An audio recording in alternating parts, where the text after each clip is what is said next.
నేపాల్లో బోటకాషి నదిలో వచ్చిన వరదలతోటి సుమారు 200 మంది చనిపోయారు. వందల మంది గల్లంతయ్యారు. వారి కోసం ఆచూకీ కోసం ఈ విధంగా ఎతుకుతున్నారని చెప్పుకోవచ్చు. అయితే ఉన్న పలంగా ఎందుకు వచ్చినాయి ఈ వరదలు, ఉన్న పలంగా ఎలా వచ్చినాయి, భూగర్భ అంశాల్లో ఏమైనా తేడాలు వచ్చాయా, అంటే భూమి లోపల ఉన్న మార్పులు వచ్చాయా, భూకంపాలు ఏమైనా వచ్చాయా, ఉన్న పలంగా నీరు ఎందుకు ఆ విధంగా పెరుగుతుంది అన్నటువంటి అంశాన్ని మాట్లాడుతుందుకు మన దగ్గర Osmania university professor Seenu sir ఉన్నారు. వారిని తెలుసుకుందాం. సార్, అంటే నేపాల్లో బోటకాషి నదికి ఉన్న పలంగా వరదలు ఒకేసారి వచ్చాయి. దీంతో ఎవరు గ్రహించకపోవడంతో వందల మంది గల్లంతైపోయారు.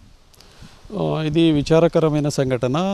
మొన్న 26వ తారీఖు రోజు నేపాల్లో ఈ వరదలు రావడము దాదాపు 200 అంటున్నారు, కానీ ఇంకా జన నష్టం ఇంకా ఎక్కువనే జరిగిందని అంచనా. యుఎస్ జియాలజికల్ సర్వే ప్రకారం ప్రాథమిక అంచనాకు వచ్చింది ఏంటంటే, యాక్చువల్లీ అది సెస్మిక్ జోన్, అది నేపాల్ ప్రాంతం అంతా సెస్మిక్ అన్స్టేబుల్ ఏరియా, అది సెస్మిక్ యాక్టివిటీ ఎక్కువ ఉంటుంది అటువంటి ప్రాంతాలలో. ఆ భూపొరలలో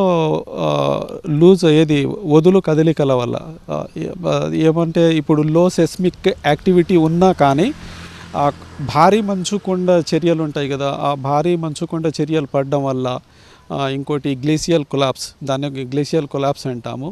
దానివల్ల ఏమైందంటే ఆ ప్రాంతంలో లేండే రివర్ ప్రవాహం ఒకటి ఉంది. ఆ భారీ కొండ చర్యలు ఆ లేండే రివర్ ప్రవాహం పైన పడడం వల్ల, ఆ భారీ కొండ చర్యల వల్ల ఏమైందంటే ఒక 10 మీటర్ల ఎత్తు వరకు అడ్డుకట్టలాగా ఇదైపోయి ఆ లేండే రివర్ ప్రవాహాన్ని అడ్డుకోవడం వల్ల ఆ ప్రవాహం మీద ఒత్తిడి పెరిగి అక్కడ ఆ కట్ట తెగడం వల్ల ఏమైందంటే ఆ బోటేకోసి రివర్ ప్రవాహం, ఇంకోటి దాని పక్కన త్రిశూలి రివర్ అనే ఒక ప్రవాహం ఉంది. వీటిలోకి ఆ ప్రవాహం అంతా ఒకేసారి డ్రాస్టిక్గా ఎక్కువ అవ్వడం వల్ల, హై ఫ్లో అవ్వడం వల్ల, హైడ్రోస్టాటిక్ ప్రెజర్ ఇంక్రీజ్ అవ్వడం వల్ల ఏమైందంటే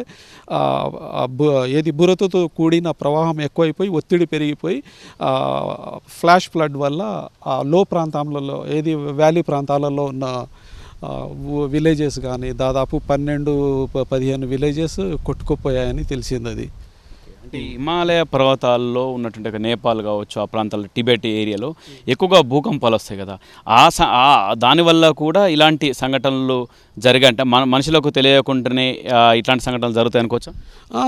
జరగవచ్చు.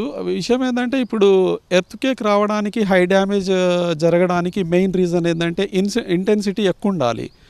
ఇప్పుడు నేపాల్ ప్రాంతంలో ఏంటంటే అన్స్టేబుల్ ఏరియా, అటువంటి ప్రాంతంలో తక్కువ ఇంటెన్సిటీ తోటి ఎర్త్క్వేక్ బిలో 4 ఉన్నా కానీ, ఇంటెన్సిటీ బిలో 4 ఉన్నా కానీ ఒక్కోసారి ఆ కొండ చర్యలు విరిగిపడడానికి అవకాశం ఉంటుంది. దానివల్లనే ఆ కొండ చర్యలు విరిగిపడి అక్కడ మెయిన్ ఆ రివర్ ఫ్లోని అడ్డుకోవడం వల్ల కట్ట తెగి ఒకేసారి ఫ్లాష్ ఫ్లడ్ రావడం వల్ల, గ్లేసియల్ కొలాప్స్ వల్లనే ఇది మెయిన్ జరిగిందని అనుకుంటున్నాం. ఆ ఏరియాలో హిమాలయ నదాలు కూడా ఉంటాయి. దీంతో గ్లోబల్ వార్మింగ్ వల్ల ఒకేసారి గ్లోబల్ వార్మింగ్ కూడా ఒక కాజే, కానీ అప్పటికప్పుడు గ్లోబల్ వార్మింగ్ రాదు. ఫ్లాష్ ఫ్లడ్ నైట్కి కానీ డేక్ అప్పటికే అది ఫ్లడ్ వచ్చిందని అంటే దానికి గ్లోబల్ వార్మింగ్ ఒక కాజే, హిమాలయ నదాలు కరగడానికి. కానీ నిన్న జరిగిన డ్యామేజ్కి అయితే గ్లోబల్ వార్మింగ్ అనేది ఒక కాజ్ కాదు, అది జస్ట్ గ్లేషియల్ కొలాప్స్ వల్ల అది జరిగింది. అక్కడ రివర్ అడ్డుకట్ట ఉండడం వల్ల, అక్కడ రివర్ ఫ్లోని హైడ్రోస్టాటిక్ ప్రెజర్ ఇంక్రీజ్ అవ్వడము, ఆ కట్ట తెగడము, ఒక 10 మీటర్ల ఎత్తు వరకు అక్కడ జస్ట్ ఆనకట్టలాగా ఏర్పడి ఒకేసారి కట్ట తెగిపోయి బోటేకోసి రివర్ ఒకటి, త్రిశూలి రివర్, ఈ రెండిట్లోకి ప్రవాహం పెరగడం వల్ల ఆ సరౌండింగ్లో ఏరియా కూడా ఏముంటుంది, లూజ్ ఉంటుంది, పొరలుగా అంత స్టేబుల్ కాదు, అది అన్స్టేబుల్ ఏరియా అది. కాబట్టి ఆ వ్యాలీ ప్రాంతంలో ఉన్న ప్రవాహం వల్ల, దాని ప్రెజర్ వల్ల కూడా డ్యామేజ్ అనేది ఎక్కువ మొత్తంలో జరగడానికి అవకాశం ఉంటుంది. ఇట్లాంటి సంఘటనల్ని పసిగట్టడం ఎట్లా ప్రభుత్వాలకు మీరు ఇచ్చేట మెసేజ్? ఎందుకంటే ఆ ఏరియాలో ఒకసారి ఇప్పుడు ఒక నదిలో రావాల్సిన నీళ్ళు రాకపోయేసరికి ఎక్కడో ఈ విధంగా కొండ చర్యలు విరిగిపడి ఆగిపోతాయి నీళ్ళు. అందుకే ఒకేసారి వచ్చేట ప్రమాదం ఉంటుందని ఎందుకు పసిగట్టలేకపోతున్నారు? అది భూగోళిక ప్రాంతం, అక్కడున్న area unstable area, uneven area. దాన్ని మనము అడ్డుకోవాలి, దానికి ఏదన్నా అప్పటికప్పుడు ప్రికాషన్ తీసుకునేదేం కాదు. అది ఇప్పుడు నేచర్ వల్ల, టెక్టానిక్ డిస్టర్బెన్సెస్ వల్ల ఒకేసారి సడన్గా రావచ్చు. అది ఇటువంటి ప్లేసెస్లో మనము జన నష్టం ఎక్కువ జరగకుండా చూడాలి అని అంటే మెయిన్ ఏంటంటే వ్యాలీ ప్రాంతాలలో, ఇంకో లో లయింగ్ ఏరియా, ల్యాండ్ స్లైడ్ ఎక్కువ జరిగే ఏరియాలలో విలేజ్ని అవాయిడ్ చేయడమే బెటర్. ఇంకేమైనా మానవ నిర్మిత నిర్మాణాలు ఇట్లాంటి ప్రమాదాలకు ఏమైనా అదే నేను చెప్పేది. ఇప్పుడు ఏది మానవ నిర్మాణాలు అంటే ఇప్పుడు లైవ్లీహుడ్స్, ఇప్పుడు మన విలేజెస్ ఉన్నాయి కదా, చాలా ఇది మన లో లయింగ్ ఏరియాలలో, స్లోప్ ఎక్కువ ఉన్న ఏరియాలలో కడుతున్నారు. దానివల్ల పైనుంచి ల్యాండ్ స్లైడ్ అవ్వడానికి ఛాన్స్ ఎక్కువ ఉంటుంది.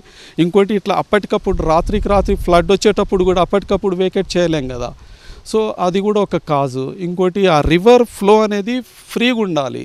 లోపల ఏదన్నా ఏది ల్యాండ్ స్లైడ్ అవ్వగానే దాన్ని ఇప్పుడు డిజాస్టర్ మేనేజ్మెంట్ వాళ్ళు ఏందంటారు, దానికి సజెషన్ ఇస్తారు. ఏది ఎక్కడైతే గ్లేషియల్ కొలాప్స్ జరిగిందో దాన్ని ఇమ్మీడియట్లీ క్లియర్ చేస్తే బాగుంటుంది. ఇట్లాంటి బోటకాషి నది లాంటి దానికి ఏమైనా అడ్డుకట్టలు అక్కడక్కడ చెక్ డ్యాముల లాగా లేదంటే ప్రాజెక్టుల లాగా ఇట్లా పెడితే ఇట్లాంటి ప్రమాదాలు జరగడానికి ఆస్కారం లేకుండా, ఎందుకంటే ముందస్తుగానే ఒక వార్నింగ్ కాషన్ లెక్క ఉపయోగపడుతుందో అనుకోవచ్చు. అట్లా సాధ్యమవుతుంది. ఏరియాలలో ఎక్కువ డ్యామ్లు కడితే ఇటువంటి ఫ్లడ్స్ ఆగుతాయి అనేది మనము చెప్పలేము అది.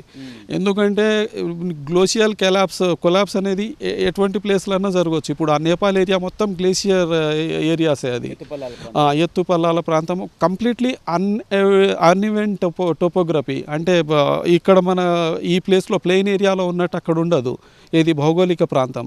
దానివల్ల ఏమవుతుందంటే అటువంటి ప్లేసెస్లో డ్యామ్ కడితేనే ఇది ఆగొద్ది అని అంటే అది కరెక్ట్ కాదు. అట్లాంటి ప్రాంతంలోకి టూరిస్టులు ఎక్కువగా విజిట్ చేస్తుంటారు. మానసరోవర్ కావచ్చు, అంటే ఆ ఏరియాలు చూసేందుకు భారతీయులు కావచ్చు, ఎన్ఆర్ఐలు కావచ్చు, వివిధ దేశాల వాళ్ళ టూరిస్టులు బాగా వెళ్తుంటారు. వాళ్ళకి మీరు ఇచ్చేట మెసేజ్ ఏంది ఇట్లాంటి సంఘటనలు జరిగిన? జనరల్గా అటువంటివి జరిగేటప్పుడు కూడా ముందస్తు అంచనా ఎవరు వేయలేరు, సడన్గా అకస్మాత్తుగా వస్తాయి. అటువంటి ప్లేస్కి వెళ్ళేటప్పుడు ఏంటంటే వెదర్ కూడా ఒకటి చూసుకోవాలి, ఎటువంటి టైంలో వెళ్ళాలి, విజిట్ చేయాలి. ఆ టూరిజాన్ని మనం ఎవరం ఆపలేం. ఫర్ సపోజ్ ఇప్పుడు బాగా రెయిన్, శ్రీశైలం డ్యామ్ పొంగినప్పుడు అందరు వెళ్తూ ఉంటారు. ప్రికాషన్ తీసుకోవడం బెటర్, అటువంటి ఏరియాలో ముందస్తు జాగ్రత్త తీసుకోవడం బెటర్ అని నా ఒపీనియన్. Thank you sir. మొత్తానికి ఇది అంటే ఈ విధంగా వరదలు ఒకేసారి రావటానికి కొన్ని కొండ చర్యలు విరిగిపడుతుంటాయి. వచ్చేట నీళ్లు నదుల్లో బోటకాషి నది కావచ్చు, మిగతా త్రిశూల్ నది కావచ్చు, నీళ్లు ఒకేసారి ఆగుతాయి. మళ్ళీ ఆ మట్టి ఒకేసారి వెళ్ళిపోవడంతో, బురదతో కూడినట్టు నీళ్లు వేగంగా వెళ్ళిపోవడంతో ఇట్లాంటి వరదలు అకస్మాత్తుగా వస్తాయి. దీంతో పర్యాటకులకు ఈ విధంగా ప్రాణ నష్టం జరిగింది. ఈ జాగ్రత్తలు తీసుకోవడానికి అప్పటికప్పుడు జాగ్రత్తలు తీసుకోవడానికి ఉండదు, అప్పటికప్పుడు అలాంటి వరదల్ని అడ్డుకోవటం కూడా సాధ్యం కాదు. కొన్ని సందర్భాల్లో ఇలాంటి ముఖ్యంగా నేపాల్ పరిసర ప్రాంతాల్లో ఇలాంటి సంఘటనలు జరిగేటువంటి ఆస్కారం ఎక్కువగా ఉంటుందంటున్నారు ప్రొఫెసర్ శ్రీను కునిసొత్తు. కమరసం ముత్యంతో రవిచంద్ర సాక్షి టీవీ, హైదరాబాద్.